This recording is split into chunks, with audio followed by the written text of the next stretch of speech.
Hi guys, welcome back to your own channel with your maths teacher. Today we are going to start polynomial, that is chapter number 2. Here we are learning how to factorize of cubic polynomials. Okay, let's see what type of questions we are covering in this video. Now you can see here on the screen we are dividing specifically the cubic. We are factorizing the cubic polynomial. Cubic polynomial means where the degree of the polynomial is 3. Now in the first question you can see here the degree of this polynomial is 3. In the second one also the degree is 3. Fourth one is also, and the third one. Here in all these questions the degree of the polynomial is 3, right? So one or two question I will do and the remaining questions I will leave for you as usual. This is the homework part for you for practicing. Okay. Let's start the first question. Now the first question is, you can see here on the screen, x cube minus 2x square minus x plus 2. First of all, the very first step for factorizing any of the polynomial is to see is any number or any term is common from all the terms, or you can make the pair of the terms. अगर मैं यहाँ देखती हूँ x cube 2x square minus x plus 2, how many terms are here? 4 terms. 1 2 3 4, चारों term में से कुछ भी कॉमन नहीं निकल रहा. तो let us make a pair. क्या मेरी पहली दो टर्म और लास्ट की दो टर्म में से ऐसा कुछ निकलता है कॉमन जिससे मेरे पास कुछ कॉमन आ जाए? तो let us take something common over here. अगर मैं यहाँ से कॉमन निकालती हूँ x की पावर 3 और x की पावर 2, तो हमेशा लोएस्ट डिग्री बाहर आती है. देखिए कम में से तो ज़्यादा नहीं आ सकता ना, ज़्यादा में से तो आप कोई भी चीज़ कम निकाल सकते हो. तो x की पावर 3 और x की पावर 2, तो इधर सबसे जो कम पावर है वो क्या है? x square. तो आप x स्क्वायर बाहर निकाल लीजिए. ठीक है, तो अब 3x की पावर 3 में से x की पावर 2 बाहर आ गई, तो आप सब्ट्रैक्ट कर दो. 3 में से 2 गई पावर तो 1, तो एक x आपके पास अंदर बच गया है. एंड देन -2 x स्क्वायर आपने पूरा का पूरा बाहर निकाल लिया, तो सेकेंड टर्म में से सिर्फ -2 बचा आपके पास. क्योंकि आपने पेयरिंग करी है, पेयर में से आप कॉमन निकाल रहे, तो फर्स्ट पेयर में से मेरे पास x स्क्वायर कॉमन आया और x -2 बाहर बच गया. अब सेकंड पेयर में से अगर मैं देखती हूँ तो पहली टर्म के साथ माइनस है और सेकंड टर्म के पास +2 है, जबकि दोनों में से कुछ भी कॉमन नहीं है. बट मेरी जो फर्स्ट टर्म जो फर्स्ट पेयरिंग में से ब्रैकेट बना है, it is similar to that. तो अगर माइनस का साइन बाहर निकाल देती हूँ मैं, तो मेरे पास सेम वही नंबर्स आ जाएंगे जो मेरे पास यहाँ फर्स्ट ब्रैकेट में है. तो मैंने माइनस बाहर निकाला और साथ में लगा दिया 1. खाली माइनस नहीं लगाते, साथ में 1 लगा देते हैं. ठीक है, अब आप देखिए आपने -1 बाहर निकाल लिया, तो क्या बच गया? x. हमेशा याद रखिए जब भी हम माइनस का साइन ब्रैकेट के बाहर निकालेंगे तो जो अंदर का साइन है वो चेंज हो जाएगा. प्लस का हो गया माइनस और 2, क्योंकि 1 को हम -1 को -2 से मल्टीप्लाई करेंगे तो वापस +2 आ जाता है. ये बात समझ में आ गई बेटा? इसको ध्यान से समझिए. पहले में से मेरे को लोएस्ट डिग्री निकालनी होती है, लोएस्ट पावर, तो x स्क्वायर बाहर आ गया और कोई नंबर कोई कॉमन था ही नहीं तो वो नहीं निकाला. यहाँ पे बचा x स्क्वायर पूरा बाहर आ चुका है तो -2 आ गया. इसमें से कुछ भी नहीं निकल रहा, लेकिन क्योंकि मैंने -1 इसलिए कॉमन निकाला ताकि मेरा ये ब्रैकेट और ये ब्रैकेट सेम आ सके. अब आपके पास दो टर्म है mainly. First term is your this and the second term is your this. इन दोनों टर्म में से कौन सा फैक्टर कॉमन आ रहा है? ये ब्रैकेट कॉमन आ रहे हैं, तो आपने ब्रैकेट को कॉमन बाहर निकाल दिया. अब आपके पास क्या बचा? x स्क्वायर और इधर से बचा -1. अभी भी बेटा आपका एंड नहीं हुआ फैक्टराइजेशन का. फैक्टराइजेशन का मतलब होता है लोएस्ट फॉर्म में कोई भी ब्रैकेट, कोई भी टर्म फर्दर फैक्टर नहीं होनी चाहिए. But now you can see here I can apply the identity a square minus b square which is equal to a minus b and a plus b. I hope you are enjoying all these questions. Okay, चलिए continue करिए मेरे साथ. This is x minus 2, x square minus 1 का मतलब 1 square लगा दो इधर, क्योंकि 1 के ऊपर हम कोई भी पावर ले सकते हैं according to our requirement. x minus 1 square आपका पास यहाँ पे हो जाएगा x minus 1 and this is x plus 1. अब देखिए अब आप इन तीनों ब्रैकेट को फर्दर ब्रेक नहीं कर सकते. So this is my answer. सबसे पहले बेटा मैं आपको ये बताना चाहूँगी कि फैक्टराइजेशन का मतलब क्या होता है. एक्सप्रेशन को, अलजेब्राइक एक्सप्रेशन को जब हम product of small algebraic expressions की प्रोडक्ट के फॉर्म में कन्वर्ट करते हैं तो उसको हम कहते हैं factorisation. When we are converting any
अगर इसके अंदर 1 रखती हूँ, मैं ओरल भी करके चेक कर सकती हूँ, मैंने रखा 1 तो मेरे पास आया पुट x इक्वल टू 1, तो आपने रखा 1 की पावर 3 इंटू 1 की पावर 2 माइनस 9 इंटू 1 माइनस 5, तो आपके पास आ गया 1 माइनस 3 माइनस 9 माइनस 5। तो आपको वैसे भी दिख रहा है 0 हो ही नहीं सकता, बिकॉज 9 प्लस 5 14, 14 प्लस 3 17, माइनस 17 में से 1 जाएगा तो minus 16, which is not equal to 0। तो चलिए अब हम सेकंड रख के चेक करते हैं। x को आप रखिए -1, अब इसमें मैं -1 रखूँगी, so I am getting here -1 raise to power 3। जब भी माइनस के टर्म रखना होता है ना बेटा, ब्रैकेट लगाया कीजिए, इससे कभी भी आपकी गलती नहीं होगी। अगर आप ओपन रख के पावर ले लोगे तो आपका क्वेश्चन गलत होने के बहुत ज़्यादा चांसेस होते हैं। तो एक सिंपल सा ही स्टेप होता है, आपने जब भी नेगेटिव नंबर वैल्यू पुट करें तो एक ब्रैकेट लगा दीजिए, सिंपल सा, ठीक है। माइनस की पावर जब भी ऑड नंबर होगा तो रिजल्ट में आपके पास हमेशा माइनस आता है। अब 1 को मैं 3 टाइम्स मल्टीप्लाई करूँगी तो भी 1 आएगा। माइनस की पावर इवन होगा तो प्लस में रिजल्ट हो जाएगा, और 1 की पावर 2 मीन्स 1, तो आपको जब 1 से -3 को मल्टीप्लाई करोगे तो -3, -9 को -1 से दोनों माइनस बन गए, प्लस 9 1 ज़ा 9 और -5, तो -1 -3 -4 और -5 हो गया -9 प्लस 9 इक्वल टू 0। अब ये आपके पास रिमाइंडर 0 आ गया ना, तो आप फैक्टर थ्योरम लगाइए। जब कोई वैल्यू रखने पर 0 आता है तो आपके पास फैक्टर क्या बन जाए, आपने -1 रखा ना, तो अब आपका फैक्टर बन गया x plus 1। So this is implies x plus 1 is a factor of x cube -3x² -9x -5, ठीक है। अब ये अगर इसका फैक्टर है तो इसका मतलब ये इसको डिवाइड भी करेगा, तो हम इसको डिवाइड करके इस पॉलिनोमियल को छोटे फॉर्म में हम कन्वर्ट करेंगे। इसको ब्रेक कर रहे हैं 2 पॉलिनोमियल्स की फॉर्म में। तो अब पॉलिनोमियल मैंने यहाँ लिखा और इसको डिवाइड करा, ये मेरा अब स्टेप नंबर 2 स्टार्ट हो गया। स्टेप नंबर 1 में आपने एक फैक्टर निकाल लिया, ये वाला। स्टेप नंबर 2 में हम इसका सेकेंड फैक्टर निकालेंगे, x प्लस 1 से आप इसको डिवाइड करिए। अभी आपने मेरी लास्ट वीडियो में देखा होगा कि मैंने आपको पॉलिनोमियल्स को डिवाइड करना सिखाया था, ठीक है। तो x को किससे मल्टीप्लाई करें, x3 आ जाए x² से, तो आप यहाँ पे मल्टीप्लाई कर दीजिए, पावर्स ऐड हो जाती हैं। x3 x² को जब x से 1 से करेंगे तो प्लस 1x², 1 दिखाने की ज़रूरत नहीं है, साइन चेंज करिए इसका, ये कैंसिल हो गया। -3 और -1 तो कितना हो गया, -4x²। बेटा इसको साथ साथ अगर आपको डिवीजन ना आ रही हो तो मेरा इससे प्रीवियस वीडियो देखिएगा जिसमें मैंने आपको डिवीजन ऑफ पॉलिनोमियल सिखाया है, ठीक है। मैं लिंक भी दे दूंगी आपको इस वीडियो के एंड में, तो आप वहाँ से भी देख सकते हैं। आपको पॉलिनोमियल को डिवाइड करना आना चाहिए, उसके बिना आप ये क्वेश्चंस नहीं कर पाएंगे। अब देखिए मेरे को इस टर्म को एलिमिनेट करना है, तो x को किससे मल्टीप्लाई करना पड़ेगा, एक तो मेरे को -4 चाहिए। अब यहाँ पे x² है, यहाँ पे x की पावर 1 है, तो एक x और चाहिए, तो आपने यहाँ पे x लिख दिया। अब मैं मल्टीप्लाई करना शुरू करूँगी, -4x को x से करूँगी तो -4x², -4x को 1 से करूँगी तो -4x। चिल्ड्रन अब आप इसके साइन चेंज करिए, ये कैंसिल हो गया। -9 में से 4 जाएगा तो -5x और -5। अब x को किससे मल्टीप्लाई करूँ कि -5x आ जाए, तो बहुत क्लियरली दिख रहा है -5 से, तो आपने यहाँ पे लिखना है एक मिनट बेटा, I have to scroll my sheet, okay. Now अब आप यहाँ पे लिखिएगा -5x, -5 को 1 से करेंगे तो -5। अब आप साइन चेंज कर लीजिए, देखिए -5x प्लस 5x भी कट गया, -5 और +5 भी कट गया, 0 आ गया। देखा, अब आपने मैंने इस पॉलिनोमियल को डिवाइड कर दिया, आपके पास सेकंड फैक्टर आ गया ये वाला, ओके। चलिए हम इस क्वेश्चन को यहीं पर कर लेते हैं कंप्लीट बेटा। आपको भी एक सिंगल पेज में पूरा क्वेश्चन समझ में आ जाएगा कैसे करना है। मैं इसको यहीं कर रही हूँ, ठीक है, I am not moving to the next page. अब आपका ये जो पॉलिनोमियल है dividend, this is equal to quotient plus into divisor into quotient की फॉर्म में आ गया। रिमाइंडर तो आपका 0 है ही, तो अब मैं यहाँ पे लिखूँगी x3 -3x² -9x -5 equal to divisor into quotient, ठीक है। रिमाइंडर तो प्लस करते हैं, वो जीरोस को करने की जरूरत नहीं। अब देखिए ये तो आपका लीनियर पॉलिनोमियल बन ही गया। अब इसको आपको ब्रेक करना है। इसको ब्रेक करने के लिए हम स्प्लिटिंग मेथड लगाएंगे बेटा, ठीक है। तो मैं इसको यहाँ पे फर्दर सिंप्लीफाई कर देती हूँ। अब मैं सिंप्लीफाई कर रही हूँ x² - 4x - 5 को। आपको याद होगा कैसे हम ब्रेक करते हैं, कैसे हम स्प्लिटिंग मेथड अप्लाई करते हैं। 8th क्लास में पूरा एक चैप्टर हमने किया था ये, जिसके अंदर हमने फैक्टराइजेशन ऑफ द एक्सप्रेशन सीखा था। अब वही कंसेप्ट इसमें यूज़ करना है बेटा। मैथ्स के अंदर जिन बच्चों का मैथ्स वीक होता है उसका रीज़न यही होता है कि उनको प्रीवियस कंसेप्ट अगर क्लियर नहीं है तो उनको नेक्स्ट क्लास से कंसेप्ट नहीं समझ में आते। अगर आपको कहीं पर भी किसी भी कंसेप्ट में डाउट है तो आप मेरी प्रीवियस क्लास की वीडियोज़ जाकर जो भी कंसेप्ट आपका वीक है वो चेक कर लीजिए, आप वहाँ से समझ लीजिए, ताकि आपके इस क्लास के सारे कंसेप्ट स्ट्रांग होते जाएं।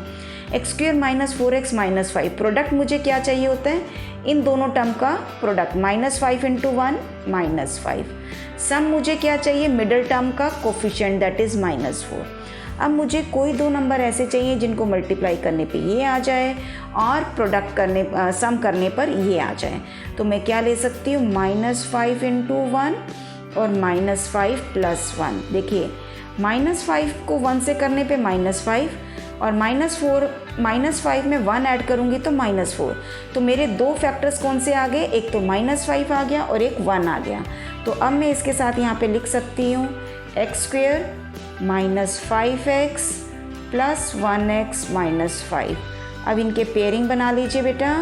इसमें पेयरिंग में से कॉमन निकाल लिया, x - 5 बचा। इसमें से क्या कॉमन निकलेगा, कुछ भी नहीं है तो 1 तो निकालेंगे ही निकालेंगे, x - 5। अब आपके पास देखिए जैसे ब्रैकेट सेम आ जाए आप समझिए आपकी फैक्टराइजेशन सही चल रही है। x - 5 और आपके पास सेकंड ब्रैकेट में क्या बचेगा, जो भी आपके पास यहाँ पे नंबर्स बच गए हैं वो x और यहाँ पे बचा है +1। अब आप ये देख रहे हैं आपका ये पॉलिनोमियल जो है दो फर्दर पॉलिनोमियल्स में ब्रेक हो गया है। तो अब आपका जो ये क्वेश्चन था, this is x³ - 3x² - 9x - 5 equal to, ये सबसे पहले मैं ये वाला एक्सप्रेशन लिख दूंगी x + 1। अब इस एक्सप्रेशन की जगह क्या लिखूंगी बेटा, मैं ये वाला एक्सप्रेशन, क्योंकि ये इसको मैंने ब्रेक कर दिया है दो फर्दर एक्सप्रेशंस में। तो ये आ गया x - 5 और x + 1। ये बेटा आपका आंसर हो गया। अब आप देखिए इस पॉलिनोमियल को मैंने 3 ब्रैकेट्स के प्रोडक्ट फॉर्म में लिख दिया है। क्यूबिक पॉलिनोमियल है तो मैक्सिमम इसका ब्रेकअप कितना हो सकता है, 3 फैक्टर्स में, 3 पॉलिनोमियल्स में ब्रेकअप हो सकता है, जो कि मैंने यहाँ पर कर दिया है। आपको ये क्वेश्चन समझ में आया बेटा। देखिए इसके कितने स्टेप हैं, स्टेप 1 स्टेप 2 और ये आपका आता है, this is to be called step number 3। थोड़ा सा यहाँ पे टाइट हो गया बेटा, बट कोई बात नहीं, क्योंकि मैं ये चाह रही थी आपको एक ही पेज में सारा समझा दूं, तो मैंने इसीलिए आपको सिंगल पेज में ही पूरा क्वेश्चन एक्सप्लेन करा है। आपको एक बार शुरू से देख लीजिए बेटा। सबसे पहले हमने कांस्टेंट टर्म के फैक्टर्स निकालने हैं, वो फैक्टर्स 1 बाय 1 करके हमने उसमें रखने हैं। जिसको रखने पर 0 आ जाएगा उससे हमारे पास पहला फैक्टर आ जाता है। अगर माइनस रखने पर 0 आ रहा है तो x + 1 फैक्टर होगा, अगर प्लस रखने पर 0 आएगा तो x - 1 फैक्टर। जब पहला फैक्टर आ गया तो अब आप गिवन डिविडेंड को आप पहले फैक्टर से डिवाइड करिए लॉन्ग डिवीजन मेथड से। आपने लॉन्ग डिवीजन मेथड से इसको डिवाइड करा। डिवाइड करने के बाद आपके पास ये क्वाड्रेटिक पॉलिनोमियल आ गया है, जिसको हम कहते हैं डिवाइज़र, राइट। तो dividend equal to divisor into quotient plus remainder होता है, जो कि हमारा 0 है, तो इसलिए हमने वो नहीं लिखा। अब आपका डिवाइज़र एज इट इज़ रहेगा। अब आपको ये जो आपके पास आया है डिविडेंड क्वोशिएंट, इस क्वेश्चन को आपको फर्दर ब्रेक करना है by using the splitting method, जो कि मैंने यहाँ पे शो कर दिया है।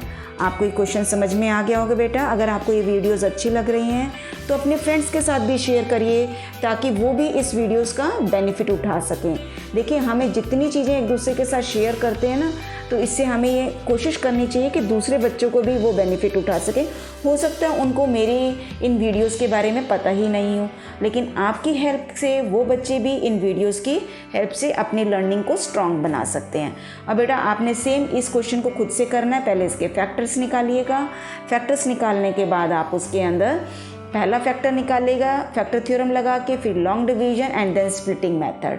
ठीक है, इसी तरह से लास्ट क्वेश्चन ये वाला भी आप खुद से करिएगा।